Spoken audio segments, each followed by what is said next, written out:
All right, recording has started. Um, Thanks everybody. Thanks for coming out. You guys having a good save so far? Getting to play some games or hear some interesting stuff? I Yeah. I miss being in person, giving Jack and Adam and all them. I'm like, I would give you a big awkward hug if I was there. But, I would have loved to have come to New York. That would have been the coolest trip. But yeah, maybe next year.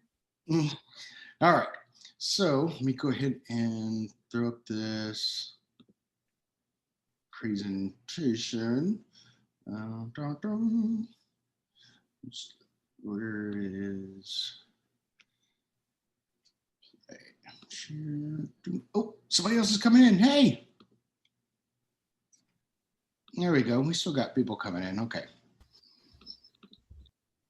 We are going to go ahead and get started though. So, do I want to start this? How do you actually present? Okay, so that means since I have this giant thing up on my screen, I'm not going to see everyone's lovely faces. And I am a counselor. I love to talk. I would much prefer this to be a discussion instead of some didactic, you sitting there just listening to me drone on for an hour and whatever. So if at any point you have questions, because I didn't put any slides in that say questions, if at any point you have questions or something that you want to discuss, feel free to just, unmute or, just speak up and join in. And that's, like I said, always more fun for me too. And what am I doing way up here? I need to get back to the beginning of the slides. See, there's my ADHD already. Go up to the first one. That's what I get for socializing instead of preparing.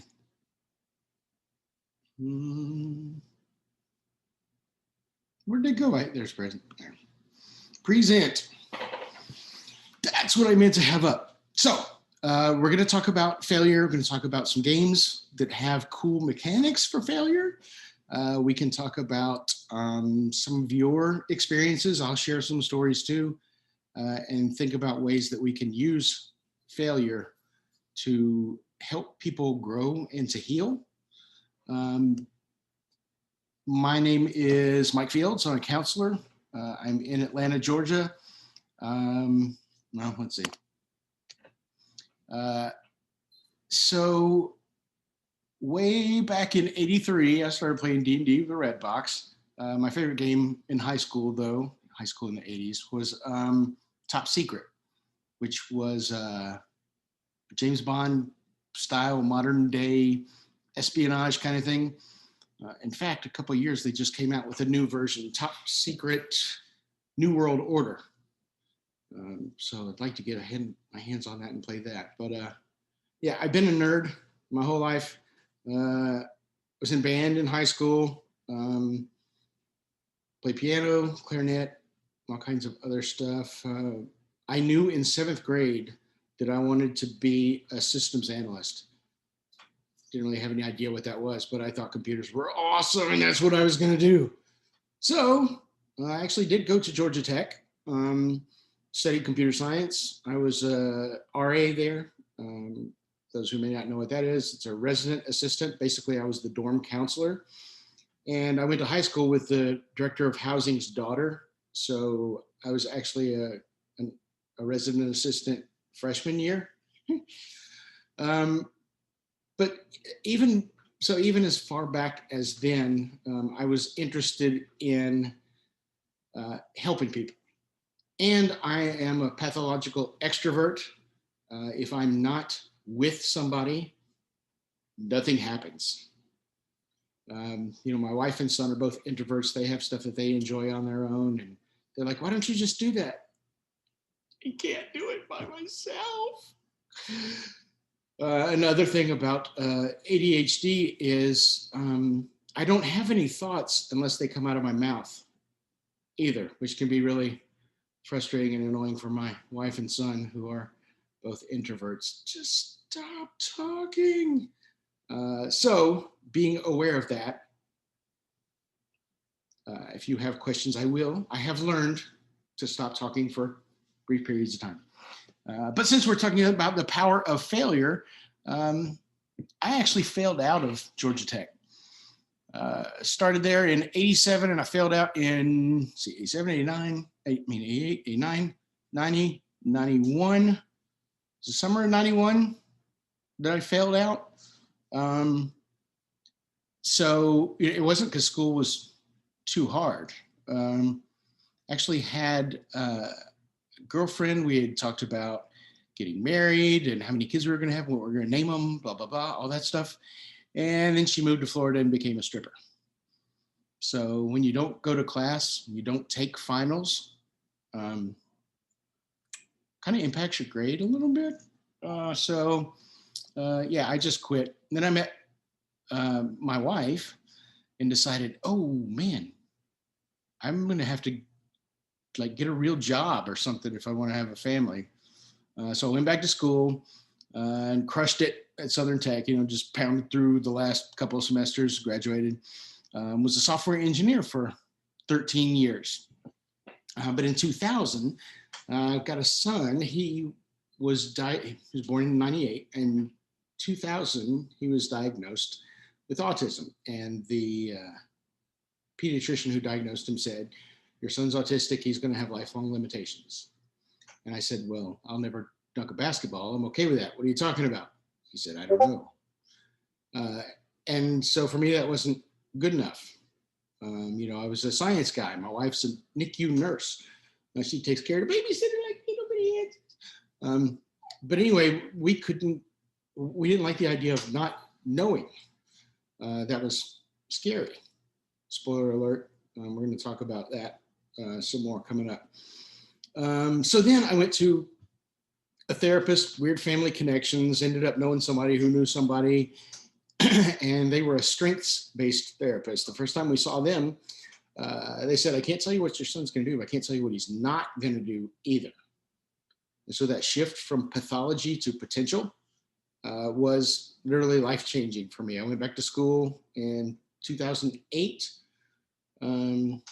to get a master's in rehab counseling, and that's rehab as in back to work, not as in addictions, although I did take an addictions class. The reason I went through rehab counseling was because I got 2 classes on medical aspects of disability, and I planned on working with people with disabilities. I was so inspired through my son's growth and working with him and having that relationship that I have to share this with other people. So yeah, now I'm a strengths-based developmental therapist. And so I was hanging out and playing games occasionally off and on. And then I've got some buddies who run a website called Nerds on Earth, and they needed an extra for their D&D game. So they invited me, but they said, if you want to play, the price is you have to write an article for the website. And this is a serious website. They get books, product releases, games for review, movies, TV stuff. And so I wrote an article about gaming and psychology. Written a handful of articles for them. But when I joined back into their game, I started digging back into D&D again. And then I found, well, wait a second. Even this gaming thing is therapeutic. And well, of course it's therapeutic. It always made me feel good and feel connected. But yeah, there's more than that. I mean, this is a thing I can do to help people. And shifting back to that pathology versus potential thing, I've been working in early intervention, seeing families when their kids are just diagnosed and they say they had just gotten a diagnosis. I would come in and say, what's your favorite thing about your kid? And they would say, favorite thing, but he's autistic. And I'm like, yeah, so what's fun? What do you like to do? And it was just really heartbreaking. A lot of times they didn't have an answer for that. So now I'm noticing my typo. I'm embarrassed. So through researching gaming, I stumbled across Jack. And it was summer 4 years ago. And so I called him and he said, hey, we got a thing happening in October. Why don't you come up and visit? So I came up to save, hung out, and we were instant friends. We presented together at conferences, and we've played in games during the week just as buddies to hang out. And I've learned a ton from him and excited to be able to be doing this. So, like I said, we're going to be talking about how lobsters grow tonight. Well, kind of. It is related. I know it's weird, but so am I. So I thought this would be kind of a fun way to dig into this. So this is a short video.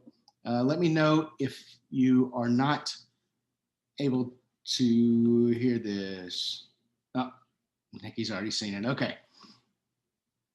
There's something I want to tell you about the stress and how we have to look at stress, okay? And I think it's an important thing because many people have told me from my lectures it's the one thing they remember, okay? I was sitting in a dentist's office and looked at an article that said, how do lobsters grow? I don't care how lobsters grow. But I was interested in it. And it points out that a lobster is a soft, mushy animal that lives inside of a rigid shell. That rigid shell does not expand. Well, how can the lobster grow? Well, as the lobster grows, that shell becomes very confining. Right? And the lobster feels itself under pressure and uncomfortable. It goes under a rock formation to protect itself from predatory fish, casts off the shell, and produces a new one. Well, eventually, that shell becomes very uncomfortable as it grows, right? Back under the rocks. And the lobster repeats this numerous times. The stimulus for the lobster to be able to grow is that it feels uncomfortable. Right? Now, if lobsters had doctors, they would never grow. Because as soon as the lobster feels uncomfortable, goes to the doctor, gets a Valium, gets a Percocet, feels fine, never gets off its shell. So I think that we have to realize that times of stress are also times that are signals for growth. And if we use adversity properly, we can grow through adversity. Okay, so there we go. We're done. Any questions? So I think it's fascinating to think about that, about how we only grow through stress. And of course, since I am a counselor and a nerd, we're going to take the long road to getting to growth through failure. We're going to look at some neurobiology. If this is more than you want to know, just tell me, speed it up, and we'll zip through some of this stuff. No pain, no gain. I'm sure we've all heard that a million times. It's usually with relation to our health, right? Working out, exercising, getting healthy, says the fat guy. So we're going to come around to kind of that too, and explaining a little bit of what's going on. So let's look at what's happening with our bodies, our brains, with stress, with what is this? No pain and no gain. And I've got to move this little window because I can't see on my screen. I have to minimize, y'all. Sorry. Okay, so making our body stronger takes work, right? We can't just be super fit. I mean, I would love to look like Chris Hemsworth or Chris Pratt or any of the Chris's. But yeah, that's not happening. So dang it, something just popped up on my screen. Can you guys still see? Or do you see my email now? No, you're good. If you've chosen specifically the Google Chrome screen, it shouldn't show your email.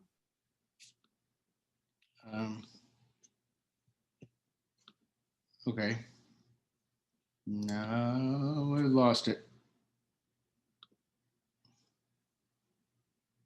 Zoom, where is, I think it may have just crashed.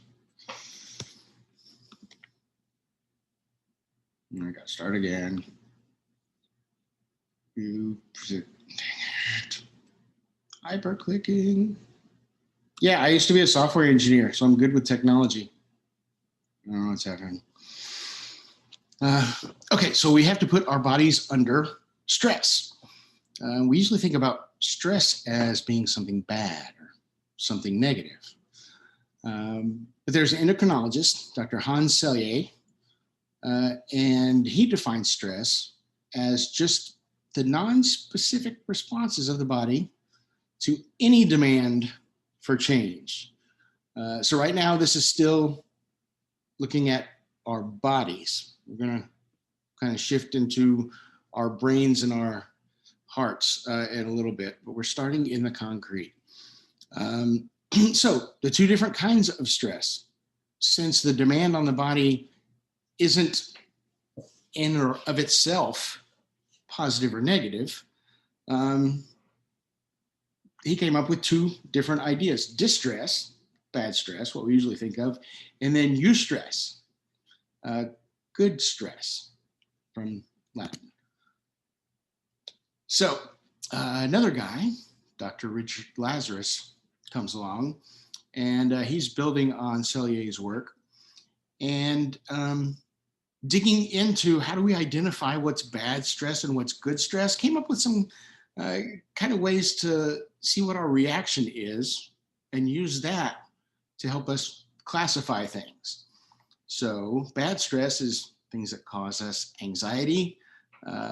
They could be short-term or long-term. Of course, being under stress for a long time is trauma. Also, extreme stress, even under a short period, can be traumatic too. But here, I think this is a key to what's happening. So distress is this demand that's perceived as being outside of our coping abilities. It doesn't feel good, it throws us off our game, and can lead to not just mental, but physical problems as well.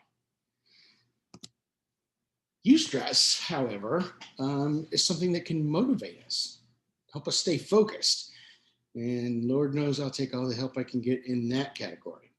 Eustress is also usually only short-term, which is another problem with ADHD. I have to keep getting recharged. And I don't know about y'all, like I said, I wish that we were in person so I could give all my friends a big awkward hug. Being a pathological extrovert, not being in the presence of other people has felt like my brothers or daughters. I don't have any way to recharge. So the longer this thing goes on, the more challenging it's been for me.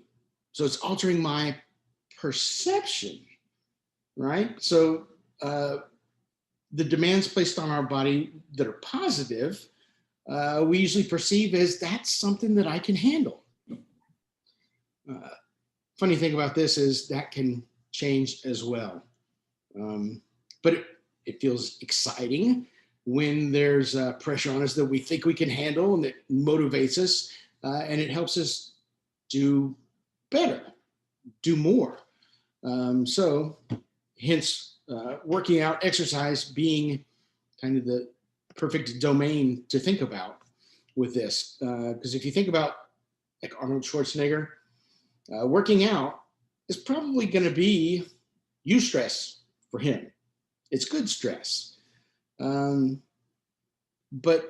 see, we can't classify an actual experience because that experience can be a positive experience for some people, can be a negative experience for some people.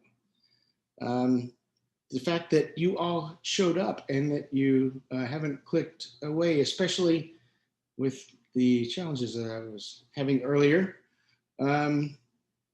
is evidence that hopefully this experience isn't a distressing one. Maybe it's a eustressing one. And by that, it's to change, to grow. Hopefully there'll be some new or interesting stuff or new ideas that you guys pick up on tonight. That's stress on your brains, having new ideas you haven't thought of before, maybe. And for me, the research, the prep, getting all this stuff together was definitely exciting, and it makes me feel better and improves my performance. This will help me with the work that I do with kids, families, help me with games. So this is a stress that I was willing to submit myself to.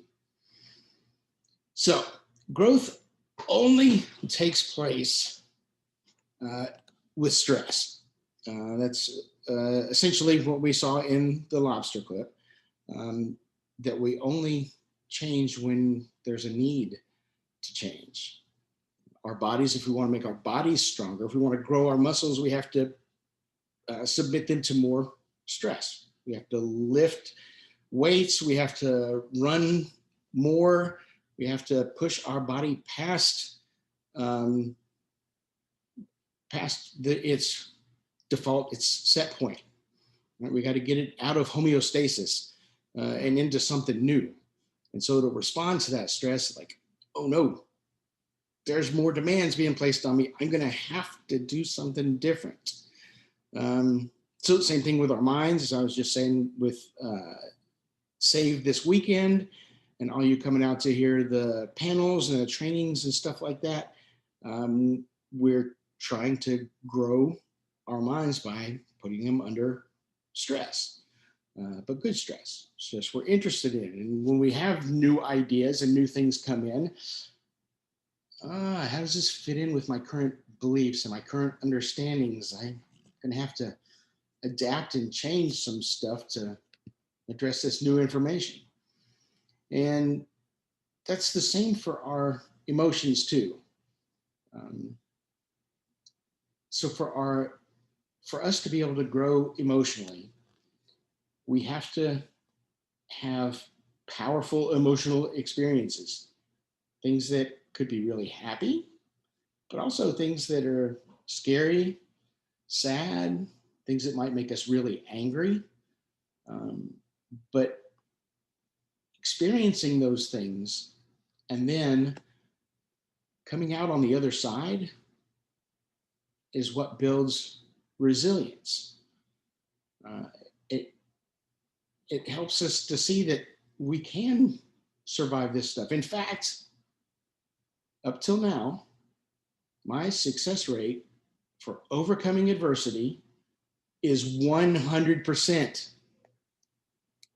And every one of you can say the same thing too. No matter what has happened to you in your life, you're here.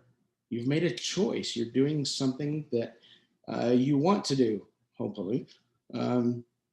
So you have managed to overcome that adversity. Now, it may be something that's cyclical and, comes back, keeps returning. So you have have to have another go at getting through it. But up till now, we're all 100%. So thinking about the neurochemistry, what happens in our brains when we're under stress? So cortisol, the stress hormone, that's released when our bodies are under stress. And that's not a choice that happens. This is all autonomic, and it's to prepare us to fight or flee or freeze, or depending on which model you look at, fawn, faint. It's up to 5 or 6 things I've seen. But anyway, it's not a logical, rational, conscious thing that we do. Cortisol is released and then our body responds. Some interesting things happen. I'm going to mention the polyvagal theory. Dr. Stephen Porges is going to come up again in a little bit. But one of the things that he's discovered is that our ears our brains and ears actually filter out, I guess it's not the ears filtering out, our brains filter out frequencies in the speech range when we're under stress. Yeah, that's kind of interesting. Think about it if you've got a kid who's having a meltdown or somebody who's really angry or upset, and you're going to try and reason through what's happening. Yeah, that is not always going to go so good. Let's see, Tanwin said, my partner has an autoimmune condition where his body doesn't produce cortisol. Wow. These are some really interesting differences in stress response. I bet that's fascinating. Maybe we'll have time to get to a little bit of that. So most of us have cortisol to respond to stress so we can prepare to fight or flee. And again, like I said, it's not a conscious thing. So, let's say a tiger comes out and a tiger is going to chase you. If you sit there and think, which way should I go? Should I try and find a tree to climb? Or maybe I should eat? No, it's too late. You're already eaten. This is something that has to happen automatically without volition for us to be safe sometimes. So keep that in mind too when we're looking at behavior or reactions when we think somebody is being naughty, being bad. Keep this stress reaction in mind. Also related to stress, surprisingly, is oxytocin, the love hormone. And when we feel connected, oxytocin is released, but they've also found that oxytocin can do things in the brain similar to what cortisol does. Like after there's been a really powerful emotional experience, like a breakup, the oxytocin actually encodes those memories, those experiences as stress too, and really powerful stress. And the reason for that is our emotions.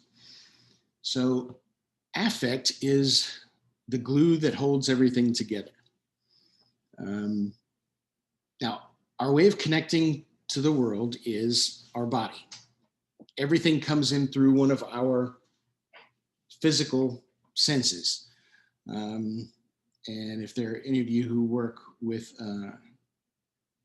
individuals with sensory processing issues, there's more than just 5. It's not just our hearing, sight, taste, smell, and touch, although those are all primary. There's also a vestibular system, which is our body in relation to gravity. It's how if you get thrown into a pool, how do you know which way is up? Proprioception. Proprioception is our body in relation to itself and space. Proprioception is why people pay for massages, why I'm so interested in giving people hugs, because that deep pressure feels good. It releases oxytocin in our brain. So our bodies record all these experiences as sensory motor experiences, but if we can attach a strong emotion to that, then that memory becomes something that's more than just our sensory experience. If you think about times in your life that have been really happy or really sad, those are going to be the things that really stick out in your mind. Those things are easy to recall. I remember what my wife was wearing when I went to a friend's wedding and my ex-girlfriend was there. Lots of emotions wrapped up in that one. And just like in Inside Out, Disney Pixar movie, hopefully you guys have seen that. That's wonderful for emotions. We can have mixed emotions about stuff. We can have multiple feelings going on. Something can be both sad and happy, like that experience. I was going to be around my ex, which was very uncomfortable, and made me feel a little loss, a little regret. But I also felt really happy that I wasn't alone, really happy that I was there with the woman who's going to become my wife. So that all plays into it. You know, she helped me feel safe and secure in that awkward, uncomfortable place. She helped me feel anchored, and that safety is something that's really important. Interestingly enough, with the power of failure. But the affect helps us tie all these things together. And that's how we make meaning from our experiences. We know if it's something positive or negative. That's what helps build our preferences, our values, our beliefs. We use those things to make sense of what's happening in the world around us. But it can get in the way too. You know, emotions can help, but emotions can also block. So Doctors Dan Siegel and Tina Payne Bryson written many books. I think one of their most recent is The Yes Brain, and it talks about how our brain needs to be in the state to learn. That if our brain is under stress, then it's going to be mostly focusing on protection and not so much on trying to incorporate new information. I work primarily with autistic individuals and their families. So Dr. Shanker is a doctor at York University in Canada, has worked closely with Stanley Greenspan. For those of you who were in the critical core session today, Virginia Spielman follows the developmental model that Dr. Greenspan developed and that Dr. Shanker also uses for his self-regulation curriculum. The DIR floor time model, Adam and Virginia talked about that a little bit in the critical core presentation and how they use that model of development to support a child's capacities to, to learn and grow and make meaning from stuff. But the key is we have to feel safe and connected. Regulation starts with, as does most of it, starts with the concrete in our body. So a baby, think about what that experience of being born is like. None of us can remember. It's not because we didn't create memories. It's just because after 40 weeks of gestation or less, that we were just really bad at indexing and filing stuff away. I think you're all nice and warm and floaty, and it's dark, quiet, calm, and then all of a sudden, bright and cold and loud, and some dude's grabbing you by your ankle, or a lady's pulling you and wrapping you up and all this kind of stuff. That has got to be a horrific experience, which may be part of why we're not so good at indexing and storing stuff then, because that would be, seems like that would be a pretty traumatic memory. But all the baby can do is cry. That's how they express their wants and needs. And then we respond to that. And that helps create patterns and sequences, and it helps the baby to understand what things feel good and what things don't. So another video, this is another short one. I don't know if any of you who've seen this, but this is Dr. Siegel giving an easy way to kind of understand the brain and when we are and when we are not in a state that's conducive to learning. Let me know if you can't hear this. One of the most rewarding experiences for me has been to study brain science and apply it to the experience of parenting. And the hand model of the brain that I use to teach parents is very useful to understand that. So if you take your thumb and put it in the middle of your palm, put your fingers over the top, this is a very useful model of the brain. And when we can actually see in front of us what's going on in the brain, then we can change what the brain does. So let me walk you through very basically what happens in this brain and the structures in it.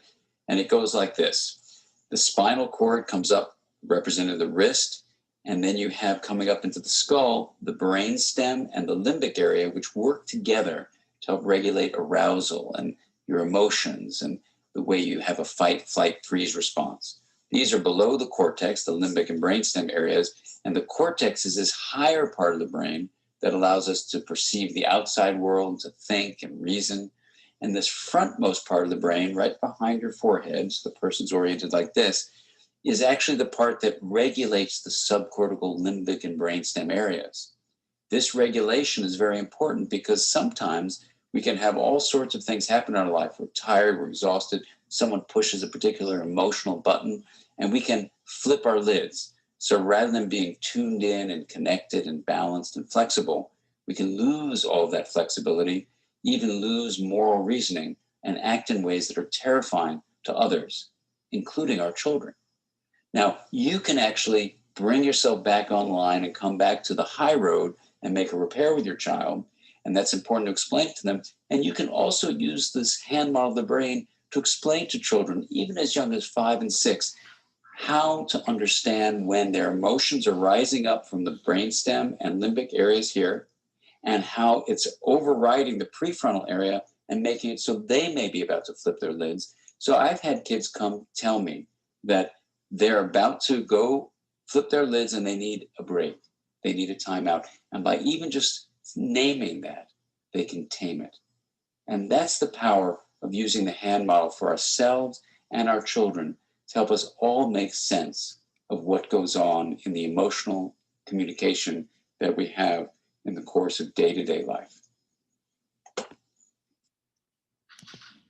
Okay, so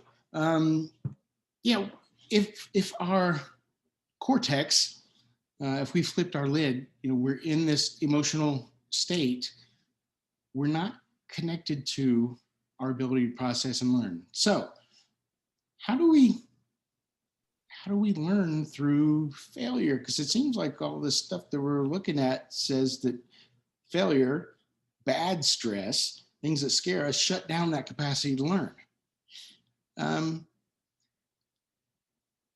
That's why we have to be so intentional, and that's why we learn to do things in a therapeutic way. This is another kind of thing that can impact our ability to be rational and to process stuff. So praxis, I have themes in my work, and right now everything is praxis. Anxiety, meltdowns, depression, fear. For me, that all goes back to praxis. Praxis is basically just how we have an idea, and then how do we execute that idea? Can we make it happen? And for some people, I work with, like I said, I focus mainly on individuals on the autism spectrum. Even having an idea can be tough sometimes. And developmentally, this is how things work too. We get ideas by experiencing, by being on the receiving end. People show us stuff, they do stuff to us, and then that kind of forms a library where we can start to come up with ideas. And we have to know if there are steps. Those steps have to go in a certain order. Do we actually have the capability to execute those? I know how to do a cartwheel. I understand the steps. I understand the sequence. I can't do one, not physically capable of the execution. So the breakdowns can happen at any point in praxis. And so what happens is if we're not able to predict what's coming, that's scary. That's chaos, right? Our brains are built to recognize patterns. All of this input comes in through our bodies, into our senses. Our senses have two jobs. The first one is defense. A lot of you probably aren't thinking about right now if you have socks or shoes on, because your brain knows that information and it has habituated to it. This isn't important. I can block it out and focus on other stuff. But if something crawls across your foot, then your brain's going to say something's different, could be danger, pay attention. So this is like Dr. Siegel was talking about.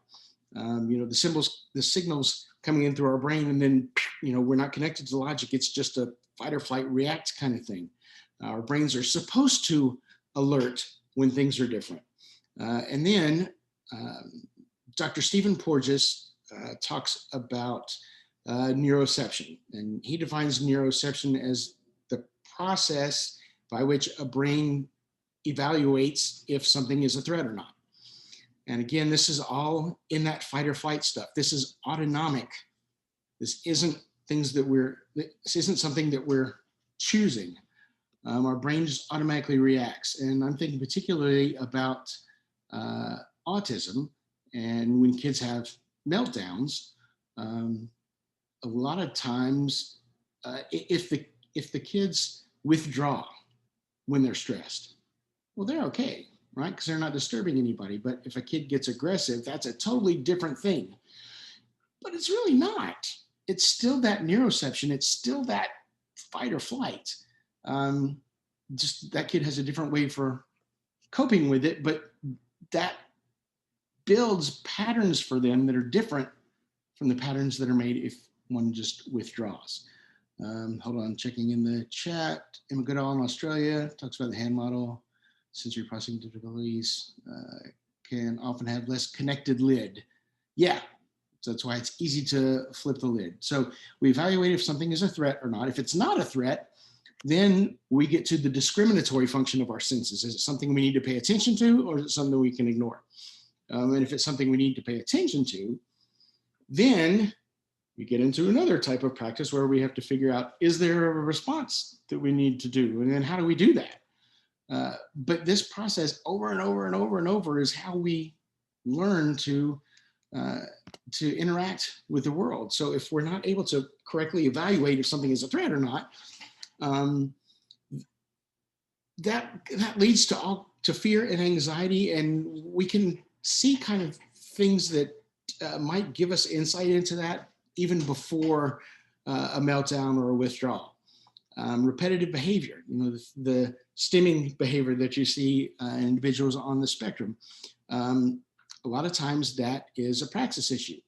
If you don't have a lot of ideas, or if the world is stressful to you, the input that you're getting is aversive, naturally you're going to turn to something that's predictable and calming, soothing, and so you'll continue doing that, which helps in the moment, but long term it doesn't. You don't learn anything new. You've withdrawn. You're not picking up the signals from the world, so you're not getting all the patterns. You're not able to see what's going to happen. Focus and attention. If I don't understand what's happening, if it's too much for me, if it's too intense, or if it's not enough, I may bail. Could be a praxis issue. It's not enough to work with my brain. So my brain's like, I need something. I'm going to go do what I need.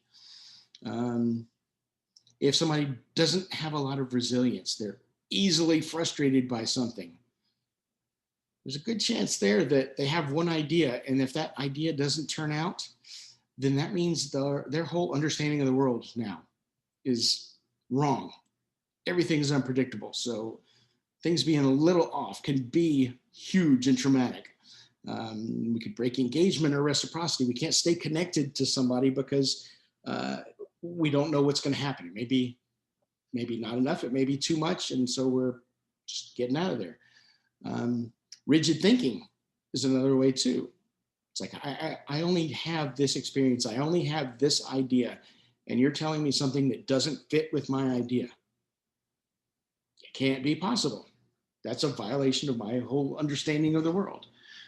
So black and white thinkers, that's the kind of stuff we get there too. But if we can stay connected, we can get more information from our environment.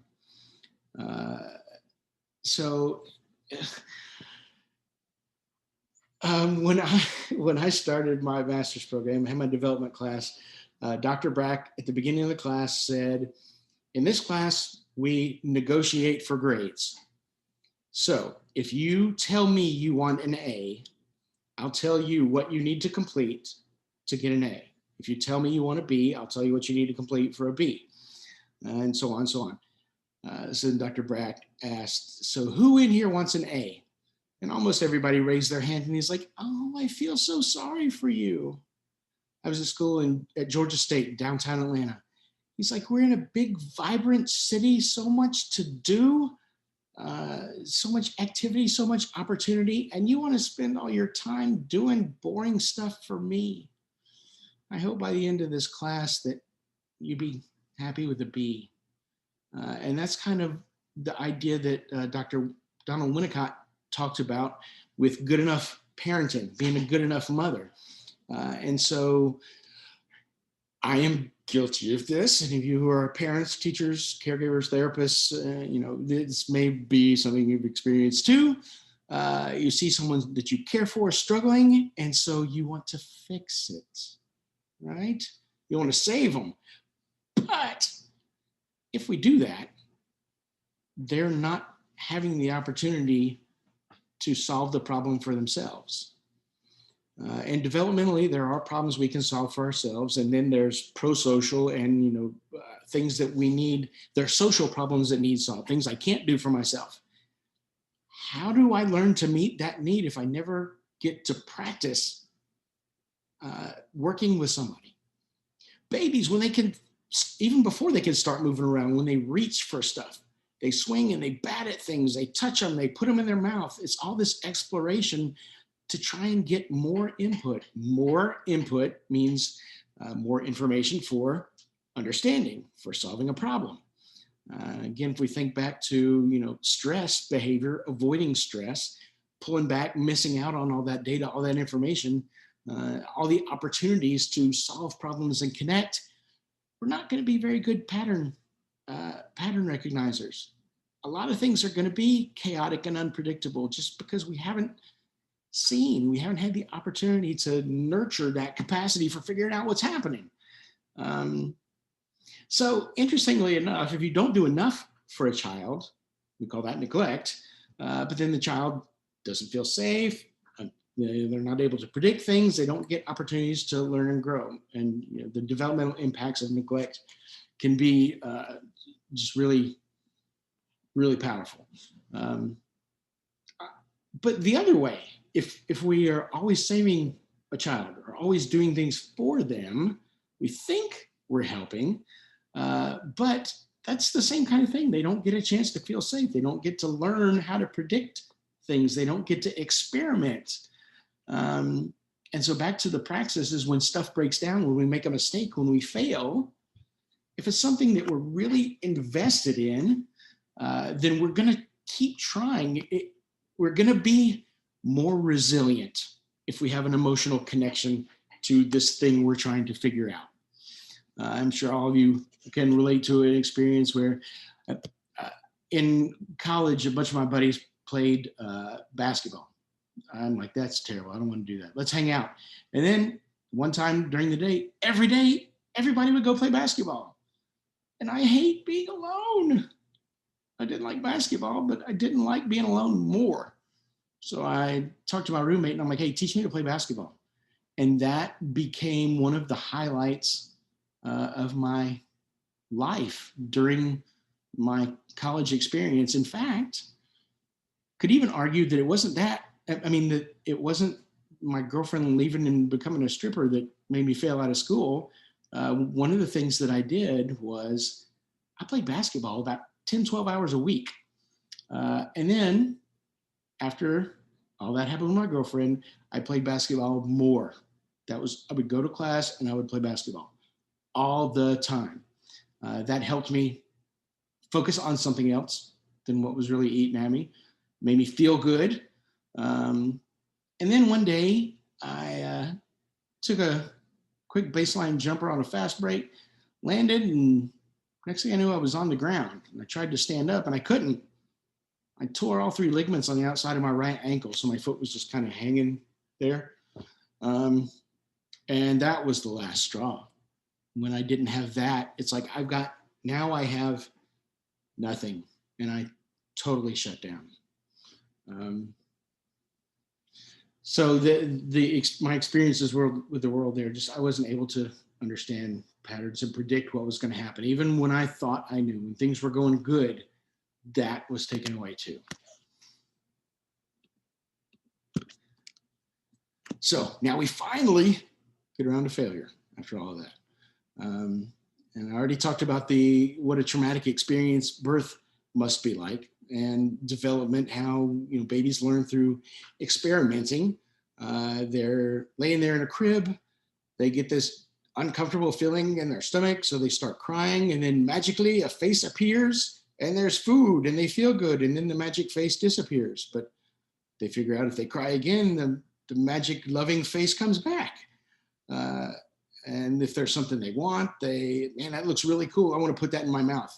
Oh no, I just knocked it over. Oh, that's weird, it spilled everywhere. Hey, that feels kind of cool. So it's still that emotion and that experience and experimentation, learning through failure, how to be persistent, to be confident, to keep going and get what we want.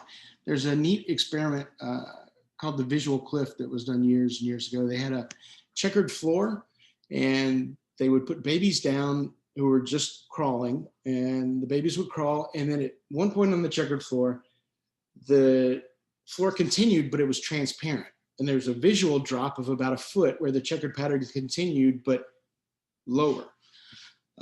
When the children got to that visual drop off, even though the floor continued, they could just see the distance now, they would reference their parents. And if the parents were smiling, then the baby would turn and crawl on over the gap.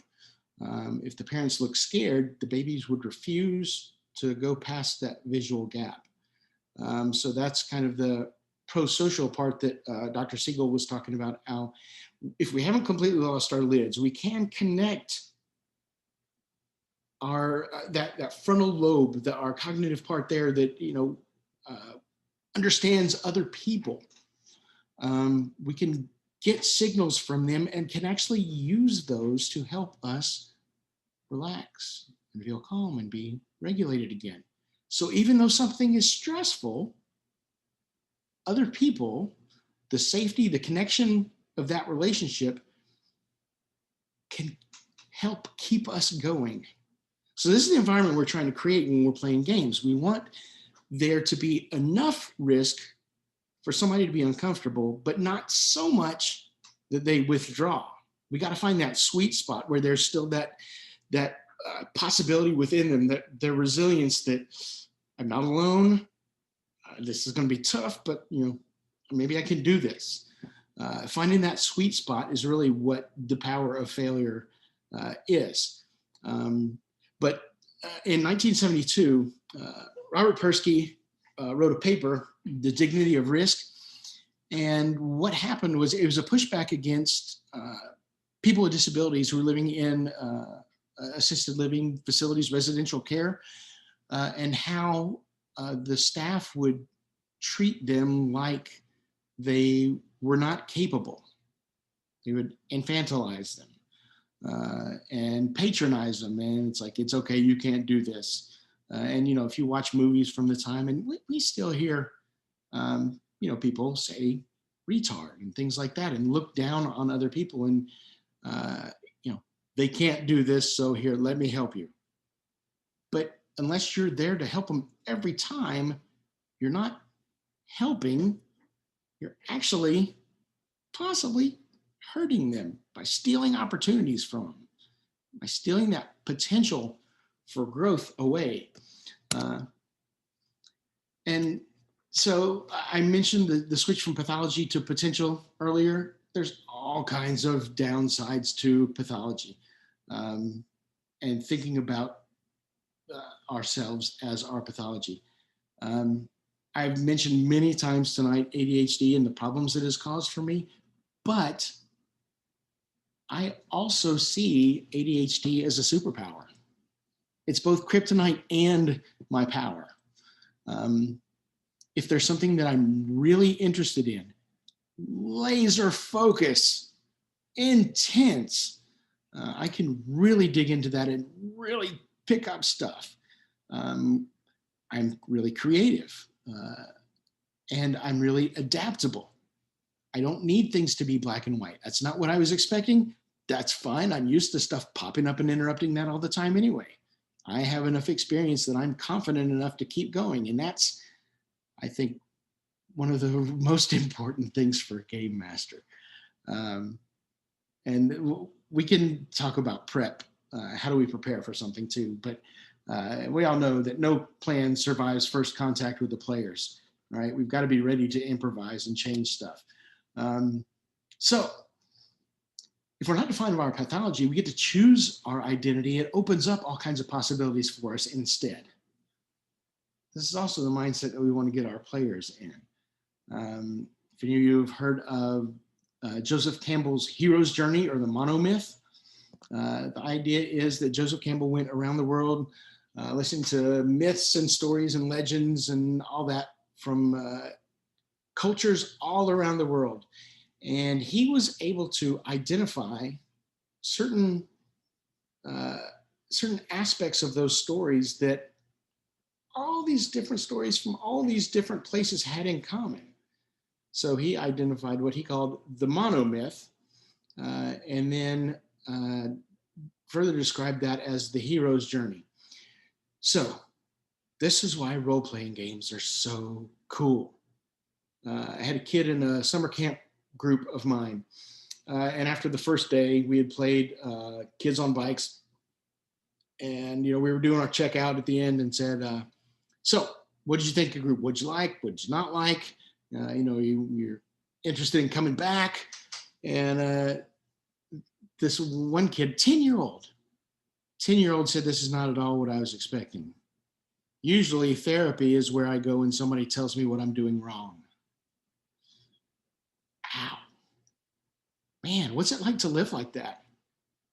Where you're never good enough, or what you like or want is what others don't like and don't want. Constantly rejected. That's horrible.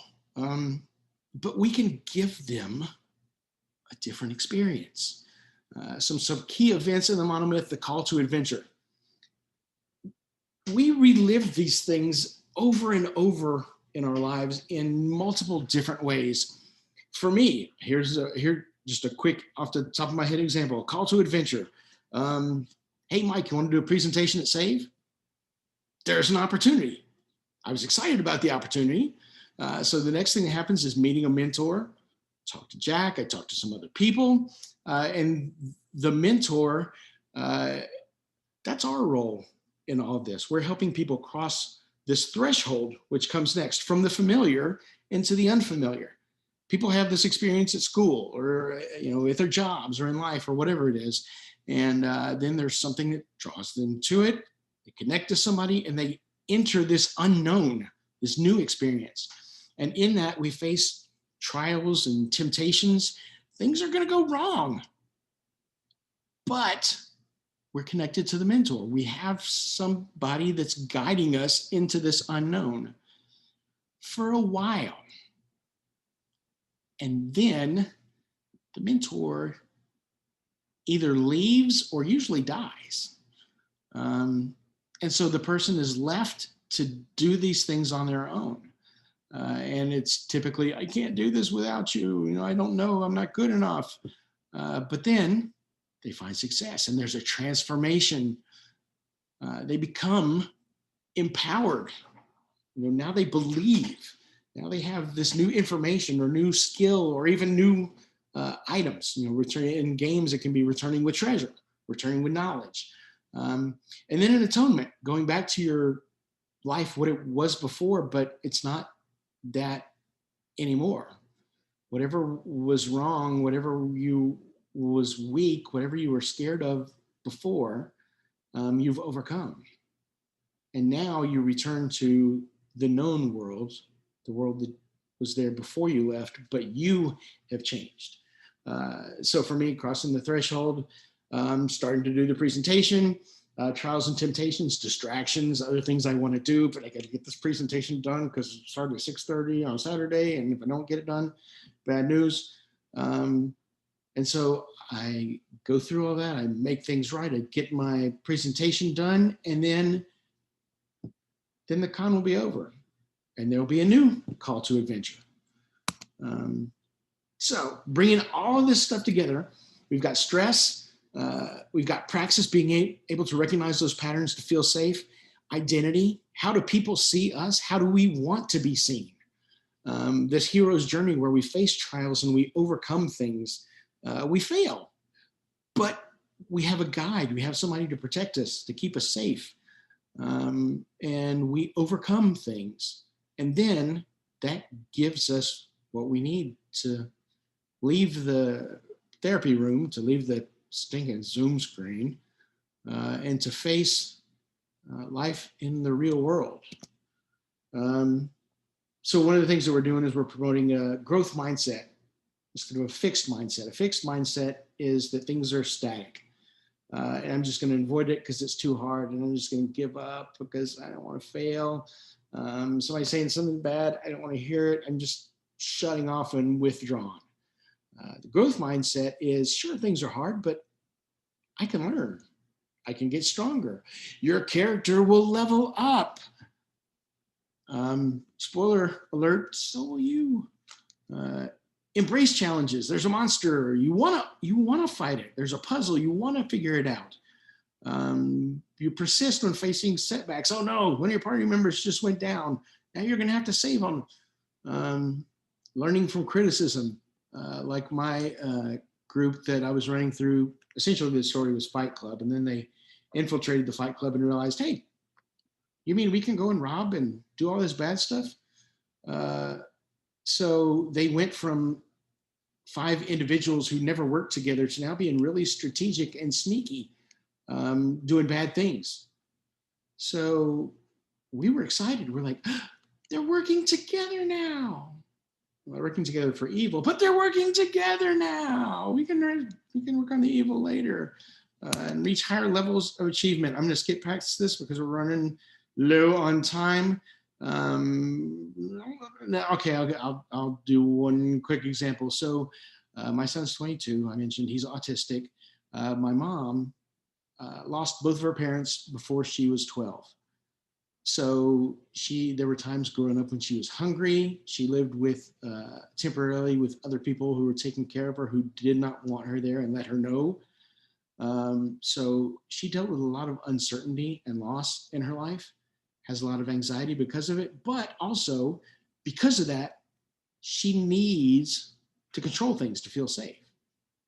And she knows that if it's up to her, she can protect and keep everybody else safe so they don't experience what she wanted. My autistic son, who's 22, wants to be independent. And my mom swoops in and, hey, can I do this for you? Can I do this for you? Here, let me do this. Let me get that. Let me get that. Grandma, you take care of you and let me take care of me. I'm an adult. I can do it myself. She doesn't mean to, but she's telling him that he's not capable. This is that dignity of risk. I have to do this for you because you can't do it. So how do we handle this in games? We don't want to give those that we're working with that experience. We want them to have the opportunity to try. And the cool thing about in a game is if you fail, even so bad that you die, you can make another character.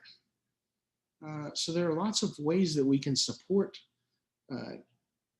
kids feeling stressed, but not so stressed that they can't learn, have opportunities where they'll struggle and they may fail, but they'll get another opportunity.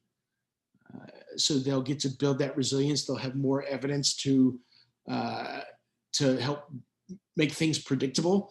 And that will give them confidence in the game, which, believe it or not, transfers into confidence outside the game. So real quick, some games that have some neat mechanics. And you don't need a game with neat mechanics to create those opportunities. But these things make it easier and can make it fun. So Barack Blackburn, who's one of the board members for Bodhana and also a game designer, wrote RetroStar and some other games for Spectrum using what he calls the intention engine. Basically, in RetroStar, something comes up, you roll to see if you're successful. But the game is designed so that you will be unsuccessful more often than you'll be successful. So you roll dice and you keep your 2 best 6-sided dice. On a 10 or higher, you succeed. Got real good odds. On a 6 or lower, you outright fail. It's a lot bigger odds for failure. And then in between 7 to 9, you can choose to succeed, but you lose agency of your character. So the intention, the thing you wanted to do, you were successful at, but something bad happened. Or you can fail, you weren't able to do the thing that you were trying to do, but you get to keep control of your character. So those are some really neat narrative choices that can be made there. Masked, this is a Powered by Apocalypse game. A lot of the Powered by Apocalypse games feature you gain experience points for failure. And, you know, I joke that experience is the best teacher, but they're expensive. This is like real life. We learn when we fail. We have more information. So Thomas Edison once famously said, I forget what the invention was, but somebody asked him, so what was it like to fail 1,000 times, you know, on that invention? And he said, I didn't fail 1,000 times. I came up with 1,000 ways not to do it. It's that mindset. And even going back to, you know, the distress versus eustress. What was really the key to that? Our perception. Do we think that we could handle it or not? So these are ways we can create that in the game. Tales from the Loop is a neat one. You roll for success, and if you fail, you don't have hit points or anything, but you could get a condition, like maybe you're scared. And how do you recover from that condition? You have to act out a scene where you talk to a person who's your emotional anchor. They put therapy right into the game. How cool is that? And then my favorite, and I think he's around this weekend, Doug Lewandowski, one of the creators of Kids on Bikes, just an amazing dude. Anyway, Kids on Bikes, you roll, and if you roll low, you know, just like everything else, you roll too low, you fail. But when you fail, you get an adversity token. And these adversity tokens you can turn in later to add to your roll. Like say, you know, you roll a 12 and you needed a 15. I have 3 adversity tokens. Well, guess what? Now you have a 15. Or there are special abilities you can have in the game that are triggered. Turn in one adversity token and you get, you're able to do this amazing thing. So the cool thing is if you fail enough, you get to a little later in the game and you've got a handful of adversity tokens sitting there, you can do some pretty epic, amazing stuff, but only if you're willing to risk it. Only if you're willing to risk failure earlier. So I think I have a couple of minutes where we can talk. Yeah, okay, good. So yeah, we can talk about stories. We can talk about games. I hope that information was helpful. It is important to fail, that we only grow through stress. But that stress can be in the way too. So we've got to find that, you've got to dance that fine line of being in that just right challenge spot to give somebody the opportunity to be the connection, to be the mentor, to be the anchor for them to risk failure, to learn and to grow. And that transfers out into the real world. Really amazing, powerful stuff. So I'm going to open it up now for y'all. Here's my contact information. I'm going to close this down so I can see your faces again, but if you want, I can put it in the chat or give it to you some other way. So what do you think? What's on your minds? Comments, questions, rebuttals? As an old preacher, the church I used to go to would say. I loved this presentation. Like the lobster thing, I use just about with every client. And that was so fun, isn't it? Oh yeah, and I do like when they go into the rock, they go the scrubby, and they're really vulnerable. But I love this whole presentation, and I would love a copy of the slides if that's Oh. possible. Yeah, that's cool. Message me in Discord or send me an email, and I'll email you. That goes for anybody who wants them. I'm happy to do that. Thank you. Sure. Glad you enjoyed it. Anybody else? Any cool or interesting stories? A couple other games that came up to mind is Itras B. It's got Itras, ITRASBY. Okay. It has this mechanic where you draw these cards to decide if you succeed or fail, and they have no but, yes but, or maybe if. So there's automatic kind of like built-in failures, like no, but this thing happens. And then I was thinking also belonging outside, belonging games like Dream Askew, Dream Apart. It's a token system. In order to do things, it's a PBTA, Powered by the Apocalypse hack. To do things, you need to have tokens, but you start the game with no tokens. And the way to get tokens is by doing something that makes you vulnerable. So you have to basically fail at something to get tokens to later succeed. Love it. And the cards in Itras remind me of Untold Adventure Awaits, which is just Oh yeah, I have that up here. a structure for Rory's story cubes. And yeah, it uses a similar mechanic. You know, you draw a card to see if you're successful or not, and it'll say yes, no, no, but, yes, and. So that's neat. I like that mechanic too. That's what I always like to mention. My guiding, I have guiding principles in life, and I have one or two that's there's no such thing as failure, and failure is not optional. Both are true. What was I found something on the net. I put it on that last slide of mine. Failure is proof that you're trying. Now go try again. Kind of the implication there that yes, this is what happens. This is how things work. But that's how they work. Failure gives you more. And that's so easy to say and so hard to do. Fail first, an acrostic, first attempt in learning. Nice. Yeah. I think it's really interesting in some of my and some of my kind of social skill development TRPG games, where a lot of my players have been sheltered from failure for so long. They haven't had that dignity of risk. They've got parents who, like, particularly I've got lots of people coming through now who got diagnosed at a really young age, and their parents have kind of always said, oh, okay, well, you're not going to be able to do that because you're autistic, or don't mind him, he's got ADHD, he can't control himself, and that kind of thing. And so they've kind of given them this automatic excuse to not try things. And so therefore they've never really experienced that downfall. And so it can be really interesting finding that line, that fine line when you're working with kids. Like, I've got a kid who gets really anxious and really upset anytime his character takes damage. Like, not even close to being unconscious, but just anytime he takes damage, he kind of sits there and he just gets real frazzled and he doesn't know what to do. And he often gets really down if he fails rolls during the session. And so kind of we have to really be quite careful with him, because I have no idea what would happen if his character was to die.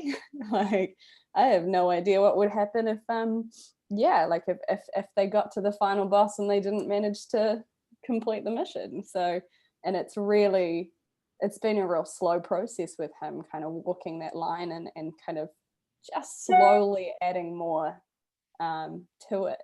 Yeah. So Bodhana talks about different levels of intervention. You can intervene at the character level and you can intervene at the player level. Adam Davis calls that aesthetic distance. So if you've got a kid who starts to get upset, you can give him some aesthetic distance, some emotional distance, some space from what's happening by saying, wow, your character is really upset. Mm. What advice would you give your character? And that way it kind of takes the pressure off of him. It's like, I'm getting mad because, wait, I didn't take any damage. The character took damage.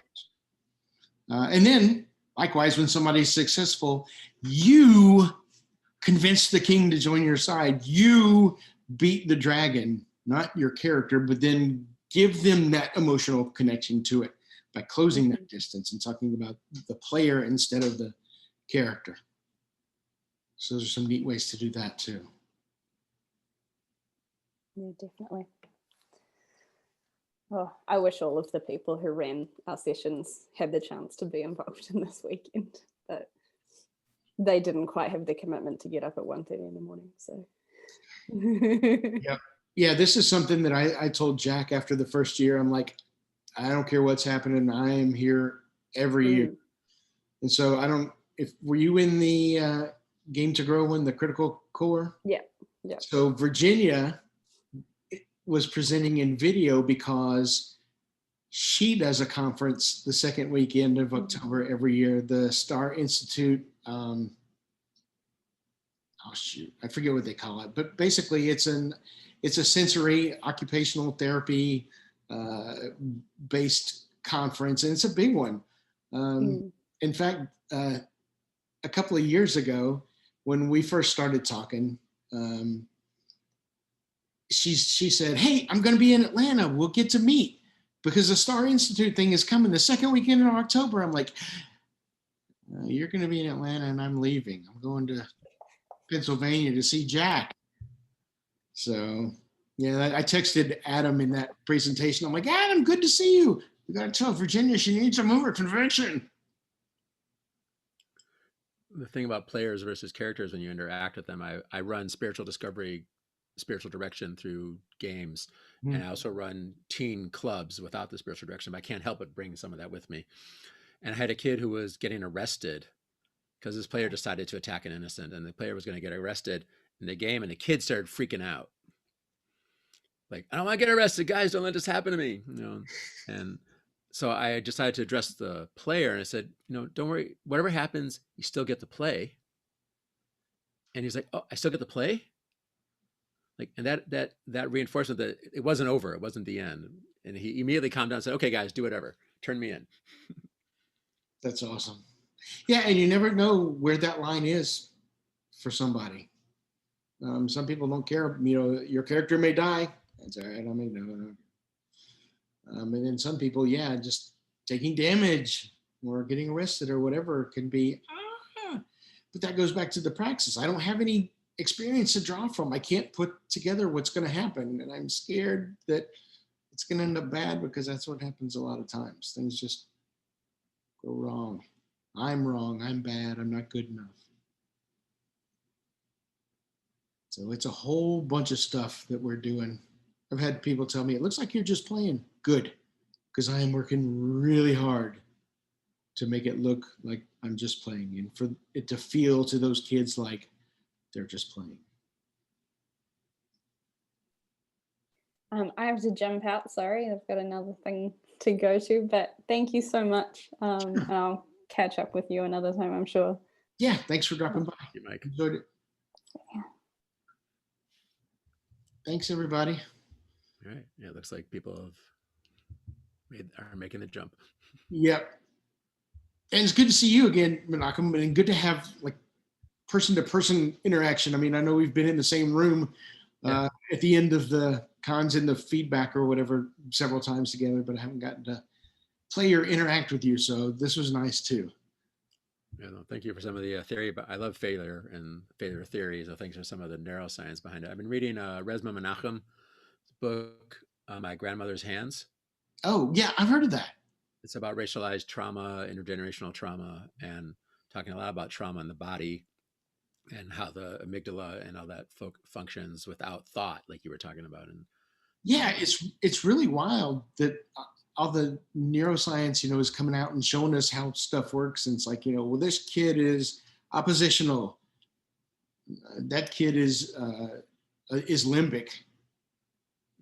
Yeah, they need to feel safe, and unfortunately, things they do may create patterns where that doesn't happen. And then you get that self-fulfilling loop. Oh, I'm going to see what I am supposed to be doing next. All right, sounds good. Thanks for stopping by. Thanks for doing this, and enjoy the rest of your con. Thanks, you too, man.